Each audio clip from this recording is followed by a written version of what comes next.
Hits कहानियाँ। तो दोस्तों, ऐसे ही मजेदार कहानियाँ सुनने के लिए जो सफेद कलर का सब्सक्राइब बटन दिखाई दे रहा है उसे दबाकर हमारे चैनल को सब्सक्राइब करें और वीडियो लाइक करें। गगन और प्रिया के 3 बेटे थे, सूरज, आकाश व परवीन। उनकी इच्छा थी हमारी एक बेटी भी हो। काफी इंतजार के बाद प्रिया ने दिव्या को जन्म दिया, इसलिए दिव्या घर में सबकी लाडली थी। माँ बाप भाई सब उससे बहुत ज्यादा प्यार करते थे। एक दिन गगन बोला, प्रिया, जब दिव्या ससुराल चली जाएगी तो हम सब उसके बिना कैसे रह पाएंगे। तो प्रिया ने कहा, बेटियां तो पराया धन होती है। हमारी बेटी जाएगी तो 3 बहुएं भी तो आएंगी, उन्हें बेटी समझना। एक के बाद एक गगन ने तीनों बेटों की शादी कर दी। सब लोग दिव्या से बहुत प्यार करते हैं। ये देखकर बहुओं को जलन होने लगी। सूरज बोला, ये देख दिव्या, मैं तेरे लिए तेरे मनपसंद समोसे लेकर आया हूँ। तो दिव्या ने कहा, अरे वाह भैया, आप बहुत अच्छे हो। बहन से इतना प्यार करते हो, बीवी के लिए तो कभी कुछ नहीं लाते। अरे जानवी, वो मेरी छोटी बहन है, इस घर की लाडली है। अगर तुम्हें कुछ पसंद हो तो तुम मुझे बता सकती हो। जानवी मुंह बनाते बोली, हाँ, वही है सबकी लाडली, हम तो जैसे कुछ ही नहीं है। इस पर दिव्या ने कहा, मेरी अच्छी भाभी, नाराज क्यों होती हो? आप भी तो इस घर की लाडली हो। लो, ये समोसे आप खा लो। जानवी गुस्से में मुंह फुलाकर अंदर चली गई। ज्योति बोली, क्या हुआ दीदी, गुस्से में नजर आ रही हो? तो जानवी ने गुस्से से कहा, कुछ नहीं ज्योति, ऐसा लगता है जैसे दिव्या के सिवा इस घर में कोई है ही नहीं। सब उसके आगे पीछे घूमते रहते हैं। सही कह रही हो दीदी, इस घर के सारे काम उसकी मर्जी से ही तो होते हैं। शिखा बोली, हाँ दीदी, बात तो आप सही कह रही हो। कल परवीन ने उसे घड़ी लाकर दी और मुझसे पूछा भी नहीं। अगले दिन जानवी ने पूछा, माँ जी, खाने में गोभी के परांठे बना लूं? प्रिया बोली, बना लो बेटा, लेकिन दिव्या को गोभी के परांठे पसंद नहीं है, उसके लिए आलू के परांठे बना देना। जानवी जल भुन गई। वो तो महारानी है, जो सब कुछ उसकी पसंद का बनेगा। हैं। मन ही मन बड़बड़ाती वह रसोई में चली गई। तीनों बहुएं दिव्या से सीधे मुंह बात नहीं करती थी। दिव्या भाभीियों के सारे कामों में हाथ बटाती, उनके बच्चों के सारे काम करती, उनकी देखभाल करती, लेकिन भाभियां फिर भी उससे कटी कटी रहती थी। दिव्या एक दिन अपनी माँ से बोली, माँ, मैं अपने भाइयों की तरह अपनी भाभीियों से भी बहुत ज्यादा प्यार करती हूँ, फिर भी भाभियां मुझसे खुश नहीं रहती। तो प्रिया ने कहा, कोई बात नहीं बेटा, तू उनके साथ अच्छा व्यवहार रख, एक ना एक दिन वो भी तुझे समझने लगेगी। एक दिन तीनों बहुओं ने सलाह करी, अगर दिव्या की शादी हो जाए तो सब कुछ उनके हिसाब से होगा। ये लोग जो उसके लिए इतने महंगे महंगे तोहफे लाते रहते हैं, सब बंद हो जाएंगे, फिर सब उनके लिए आया करेगा।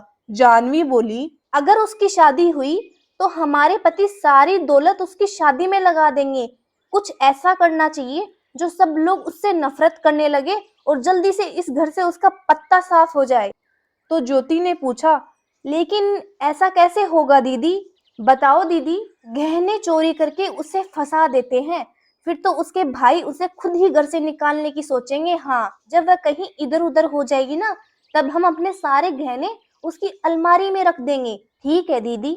दिव्या अपनी माँ के साथ बाजार गई थी, तभी तीनों बहुओं ने अपने सारे गहने उसकी अलमारी में रख दिए। अगले दिन जानवी ने अपनी सास से कहा, माँ, हम तीनों मंदिर जा रहे हैं, वहां से बाजार भी जाएंगे, 2-3 घंटे में आ जाएंगे।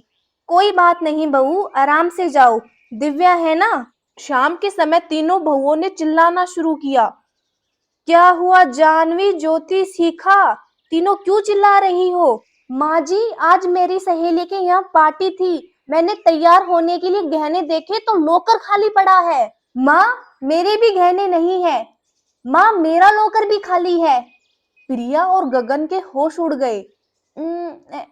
ऐसा कैसे हो सकता है? मैं और प्रिया घर में ही हैं, एक मिनट के लिए भी बाहर नहीं गए।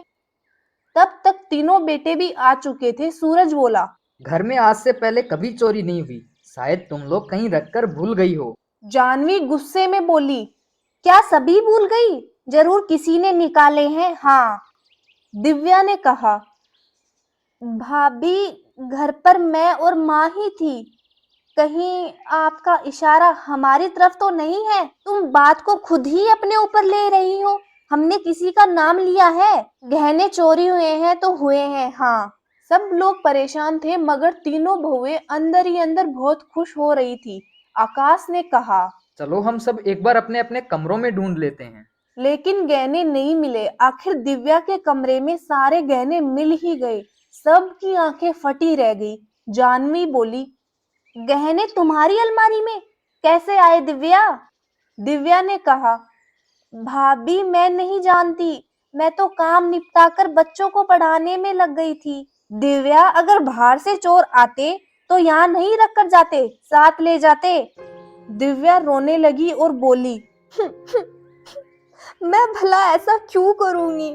मेरे भाई बिना मांगे मुझे सब कुछ लाकर देते हैं, फिर मुझे चोरी करने की क्या जरूरत है?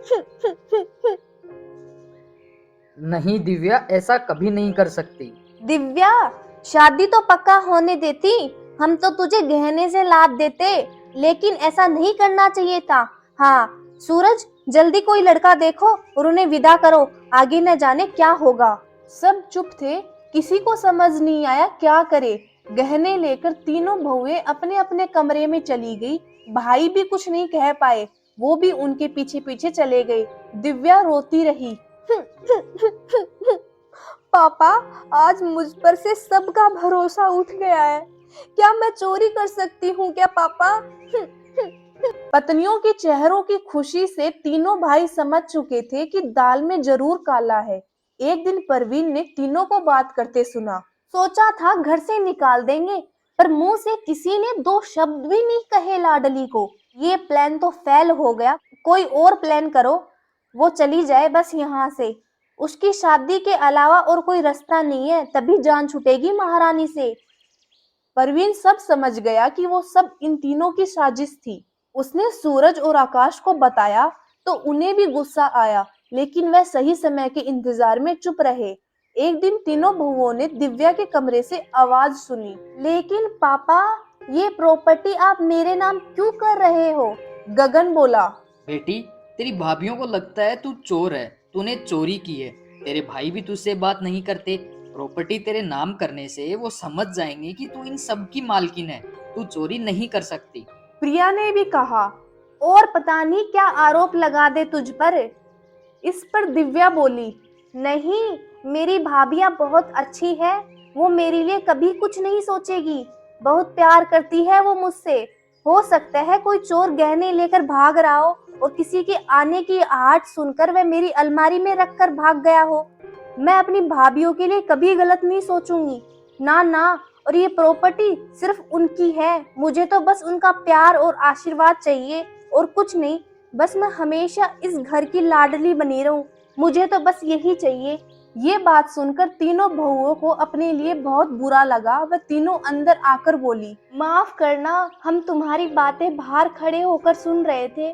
दिव्या, तुम हमारे बारे में इतना सोचती हो और हम तुम्हारे साथ कितना गलत कर रहे थे। और वो गहने हमने ही तुम्हारी अलमारी में रखे थे। घर में सबका तुम्हारे लिए जरूरत से ज्यादा प्यार देखकर हम तीनों को जलन होने लगी थी। उनके पीछे पीछे तीनों भाई भी आ गए। परवीन बोला, हम सब जानते थे ये सब तीनों की साजिश है। चांद पर धूल उड़ाने से चांद कभी गंदा नहीं होता। तीनों भाभियां शर्मिंदा थी। वो बोली, हमें माफ कर देना दिव्या। ये कहकर उन्होंने दिव्या को गले से लगाकर कहा, सचमुच तुम इस घर की लाडली हो और आज से हमारी भी।